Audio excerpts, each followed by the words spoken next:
Everyone, I hope everybody is doing good. My name is Dr. Aditya Melti. I got an All India rank of 150 this year in NEET PG 2024.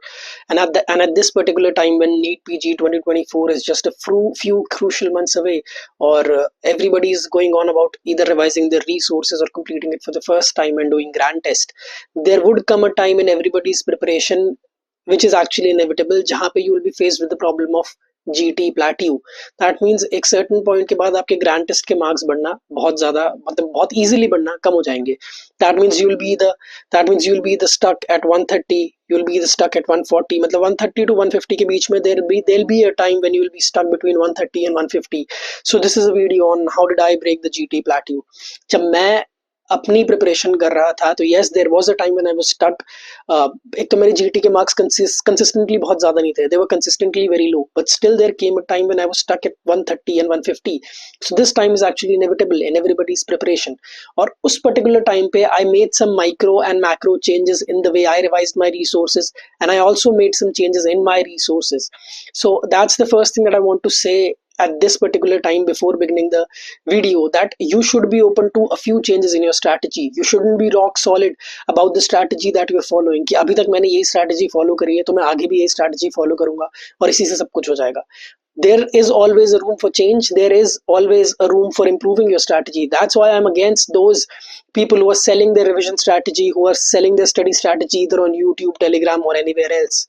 So let's just jump into the video without wasting any further time, and let's just see those changes which I made during my preparation. Or please focus on the timelines of the facts that I tell you, that when did I first cross 150 correct, 140 correct in my grand tests, when did I first score more than 500 in my grand test, what was the month. Okay, please pay attention to this timeline. So moving ahead, this is a small summary of my grand tests. जैसा कि if you zoom in you'll see कि I started giving my grand tests in 2022. ये during internship था, इस time पे मैंने इतनी seriously पढ़ाई नहीं करी थी, so ये सिर्फ ऐसी practice paper थे without any studies, तो इतने ज़्यादा matter नहीं करते. तो we can leave these 3 exams out. From 2023 May onwards मैंने अपनी preparation start करी थी properly, and in the first grand test I just got 98 questions correct and an absolute score of 317. अब इसके बाद I want you to pay attention to the speed at which my marks rise, right? The speed is actually very slow. 98 से 106, not a very big jump. Again 105 jump नहीं है, in fact it's less, one question less than previous, with absolute score of 352, then 122.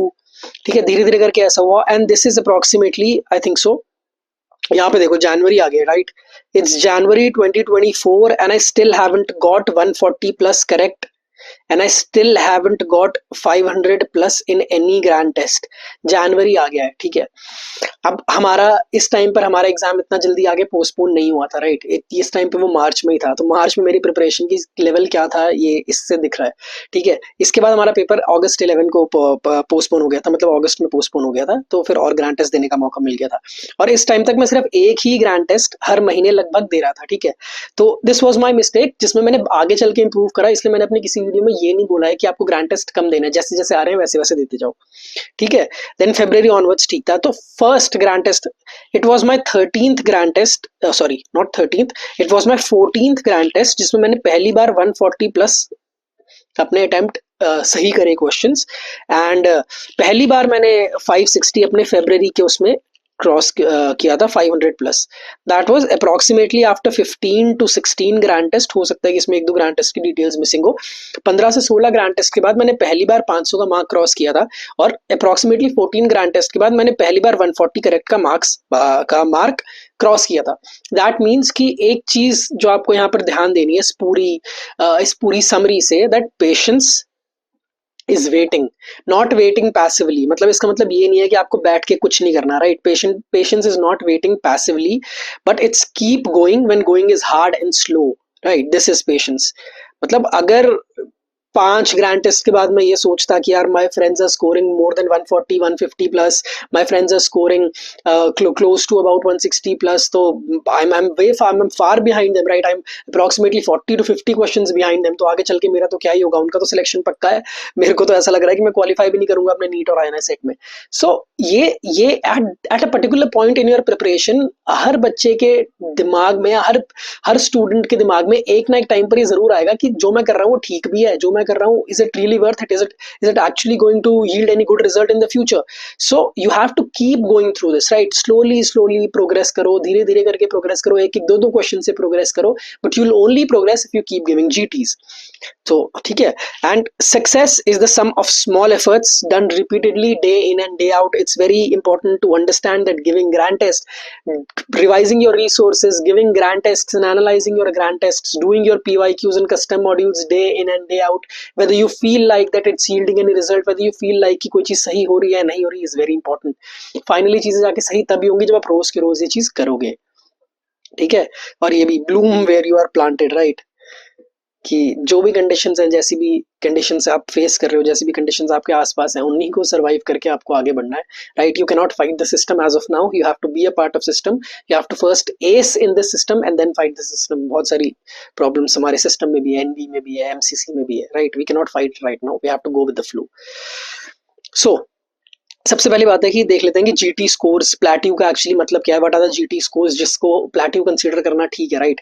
Anybody who scoring less than 140 to 130, right, this is not plateau. ठीक है. Don't, we can not call this as plateau.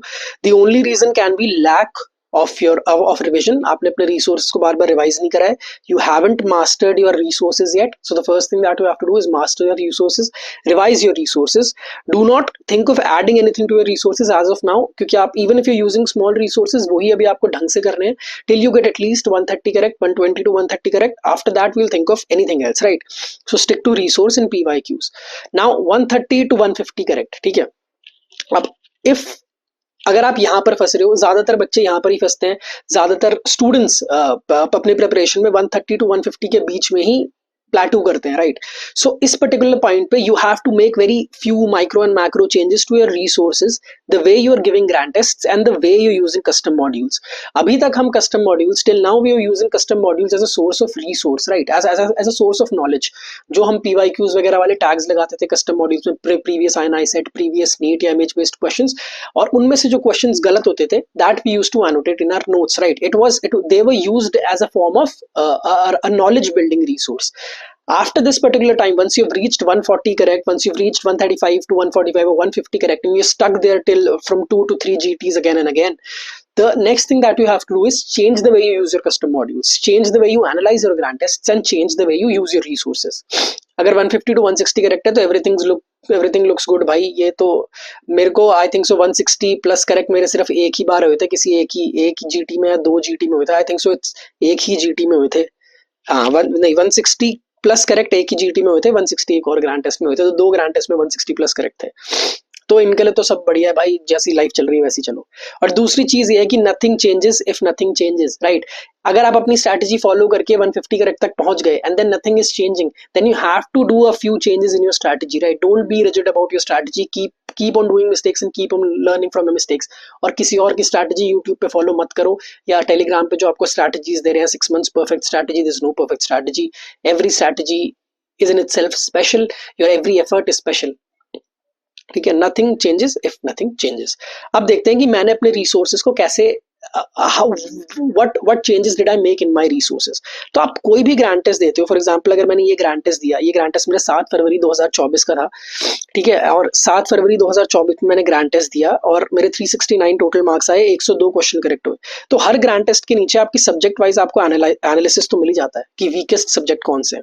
For example मेरा weakest subject इसमें microbiology, physiology या psychiatry आया, right, या किसी और में कोई और आया. तो first you have to analyse कि आपके वीकेस्ट सब्जेक्ट कौन से हैं और क्या ये कंसिस्टेंटली वीक चल रहे हैं. अब मैंने अपने रिसोर्सेज को में क्या चेंजेस करे, मैंने देखा कि आप अपने सब्जेक्ट्स 2 ही रिसोर्स से कर सकते हो सकता है कि आपने किसी सब्जेक्ट के लिए मेन रिसोर्स यूज कराओ और किसी सब्जेक्ट के लिए स्मॉलर रिसोर्स यूज कराओ, रैपिड रिविजन यूज कराओ, BTR यूज कराओ, या कोई और शॉर्टर रिसोर्स यूज कराओ. ठीक है. Let's for example understand that मेरी सर्जरी मेन नोट्स से थी. ठीक है, मेरी सर्जरी मेन नोट्स और मेन वीडियोस थी. तो अगर सर्जरी मेरी वीक है या मुझे अपनी सर्जरी को इंक्रीज करना है, तो adding more information to surgery is not the key. Surgery के अंदर इन्फॉर्मेशन पहले इतनी ज्यादा है मेरी मेन वीडियो से, मैं उसके अंदर और ऐड करूंगा तो I will be actually buried inside the information. So I don't want to add any more information to my notes. The main problem जिसकी वजह से मेरे सर्जरी में मार्क्स कम आ रहे हैं इज लैक ऑफ रिविजन. ठीक है. सो मुझे अपनी रिविजन इंक्रीज करनी है, मुझे इसके इंपॉर्टेंट टॉपिक्स पता लगाने हैं और मुझे इनके इंपॉर्टेंट टॉपिक्स पे ज्यादा फोकस करना है. मेरे को इसके ग्रैंड टेस्ट की एनालिसिस और अच्छी तरीके से करनी है। और इस पर्टिकुलर पॉइंट टाइप पे ना मैं ये भी बोलना चाहूंगा कि at this particular time analyse की is it worth doing main videos. जैसे हो सकता है कि कई बच्चों ने, या हो सकता है कि कई स्टूडेंट्स ने डर्मा या ऑप्था मेन वीडियो से करी हो, और वो उस डर्मा या ऑप्था को पूरा रिवाइज ना कर पा रहे हो, जिसकी वजह से उनके ग्रैंड टेस्ट में इन सब्जेक्ट्स में कम मार्क्स आ रहे हो। तो at this particular point analyse की whether that subject is really worth doing from main videos. अगर मैंने डर्मा मेन वीडियो से करी है तो would it not be more helpful if I shift to rapid revision videos? So इस particular time पे analyze करो कि whether you need to change your resource or not. If you have done Dharma from main videos, ठीक है, Optha from main videos, so whether it would be more smart to downshift one gear and come to rapid revision resource or a BTR. दूसरे subjects वो हैं, अगर आप यहाँ पे देखेंगे तो दूसरे सब्जेक्ट्स वो हैं जो हमारे शॉर्टर रिसोर्सेज से हुए हैं, ठीक है। फॉर एग्जांपल वो वाले सब्जेक्ट्स हमारे जो रैपिड रिवीजन से हुए हैं, बीटीआर से हुए हैं, किसी ऐसे रिसोर्स से हुए हैं। फॉर एग्जांपल मेरे ऑब्स इन गायनी और डर्मा जो थे वो शॉर्टर रिसोर्स से थे, वो मेरे rapid revision resource of marrow से थे। Now the problem is that resource is limited. जब आप 130 140 करेक्ट पहुंच जाते हो तो इट इज गिवन कि आपको अपने स्मॉलर रिसोर्सेज काफी अच्छी तरह याद है, उसके बावजूद भी यूर हिटिंग अ प्लेट्यू। तो at this particular time it is important कि आप अपने रिसोर्सेज को तोड़ो, एक्सपैंड करो, थोड़ा सा उनके ऊपर बिल्डअप करो, उसमें थोड़ी और इन्फॉर्मेशन ऐड करो। अब मैंने इस पर्टिकुलर पॉइंट पे क्या किया था, मैंने अपने ऑब्स इन गायनी और डर्मा के इंपॉर्टेंट टॉपिक्स निकाले थे, ठीक है। डॉक्टर RMD करके एक यूट्यूब पे चैनल है, उन्होंने एक इंपॉर्टेंट टॉपिक्स की लिस्ट बनाई थी उस टाइम पर। तो अब तो मैंने भी शायद I think so I uploaded video, but उस टाइम पे मैंने डॉक्टर RMD की वीडियो देखी थी, तो मुझे पता लगा था कि डर्मा और ऑब्स इन गायनी में इन्फेक्शंस बहुत ज्यादा इंपॉर्टेंट है, ऑब्स इन गायनी में इनफर्टिलिटी फॉर एग्जांपल बहुत इंपॉर्टेंट है, और ये सब मैंने RR से कर रखी थी। तो एट दिस पर्टिकुलर पॉइंट मैंने इनफर्टिलिटी क्या क्या करे, मेन वीडियोस नहीं देखी, मेन वीडियोस पर 1-1 2-2 घंटे की इनफर्टिलिटी की वीडियोस नहीं देखी, मैंने मेन वीडियो के नोट्स उठाए, रिविजन नोट्स उठाए, और उन नोट्स से पढ़ के जो मुझे समझ आया वो मैंने एनोटेट कर दिया अपने रैपिड रिविजन की वीडियोस में, ठीक है। तो मैंने मेन वीडियोस के यूज करके उनको एनोटेट करा रैपिड रिविजन के उसमें, और उसके बाद इन इंपॉर्टेंट टॉपिक्स के क्वेश्चन बैंक सॉल्व करे। अभी तक मैंने किसी और चीज के क्वेश्चन बैंक सॉल्व नहीं करे, only for important topics, that too only for those subjects जिसमें मेरा थोड़ा रैपिड रिवीजन या बीटीआर था। सबसे पहले मैंने उनके क्यू बैंक सॉल्व करे, बाद में मैंने Q bank for important topics of other subject solve करा था, लेकिन first thing that this is important कि यहाँ पे ये करा। Second thing is you are let's break down, थोड़ा बहुत जीटी का ब्रेक डाउन करते हैं for anyone who is getting approximately 140 correct. अगर किसी के 140 करेक्ट हो रहे हैं, that means approximately 60 question somebody is getting wrong. Out of the 60 questions 10 questions तो ओवर द काउंटर होते हैं भाई, पता नहीं कौन से मैरो बना के दे देते हैं, कहाँ से बना के दे देते हैं। मैरो वाले भी, डैम्स वाले भी कोई ना कोई 10 से 12 क्वेश्चन ऐसे डालते हैं जो बिल्कुल आउट ऑफ द बॉक्स होते हैं। That means you are left with 50 questions wrong. अब इन 50 क्वेश्चन रॉन्ग्स में देयर आर फ्यू क्वेश्चंस जो सिली मिस्टेक्स आपकी हुई है, राइट। सिली मिस्टेक्स को आपको कुछ नहीं करना, you just have to practise more questions, you just have to practice more questions, you just have to pay more attention while you're solving the question। ये आपकी सिर्फ अटेंशन डेफिसिट की वजह से क्वेश्चन गलत हो रहे हैं, इन पे बहुत ज्यादा ध्यान देने की ऐसा जरूरत नहीं है। अगर आप exam proper presence of mind में सॉल्व करोगे तो सिली मिस्टेक्स अपने आप कम हो जाएंगी। Second type of questions are that जो आपके रिसोर्सेज में थे but you forgot, right? They were given in your resources, you had the information but you forgot the information। The key to solving these questions is you have to revise your resources again and again। वो वहां पे जाके उस that particular point उस resource को mark कर लो कि यहाँ पे मेरा इससे एक क्वेश्चन गलत हुआ था, जाके अगली बार वो चीज गलत ना हो। अब then other questions are the ones which are not in your resources। तो अब इन क्वेश्चंस में क्या करना है, and this particular questions you have to practice ruling out, right? Try to rule out somehow the options and reach to a perfect or the good answer or the correct answer, right? These questions are actually the questions जो इस particular time पे आपको सबसे ज्यादा benefit करेंगे, because they would help you increase your guessing power, they would help you increase your ruling out power, ठीक है। तो इन क्वेश्चंस पे स्पेसिफिकली ज्यादा ध्यान दो, रूलिंग आउट प्रैक्टिस करो। रूलिंग आउट प्रैक्टिस करने का सेंस तभी बनता है when you are getting 140 plus correct in your grand test या 130 plus in your grand test, you have hit a plateau. उसके बाद you have to break through the plateau and you are preparing for those extra 20-30 questions which you will get right when you're practicing for those 5 or 6 questions जो आपकी main exam में rank शायद बदल दे। That is the time when you actually need to practise about ruling out. उससे पहले ruling out वाली videos YouTube पे इतना ज्यादा देखने की सेंस नहीं बनता अगर आप 130 प्लस करेक्ट अपने ग्रैंड टेस्ट में नहीं ला पा रहे हो तो, ठीक है। Try to get an answer somehow and try practising ruling out. And इस पर्टिकुलर टाइम पे कस्टम मॉड्यूल्स का पूरा रोल बदल जाता है। कस्टम मॉड्यूल्स का role is not to build your knowledge, custom modules का role is not to get your basics, custom module का रोल है to help you practice ruling out. to help you practice guessing.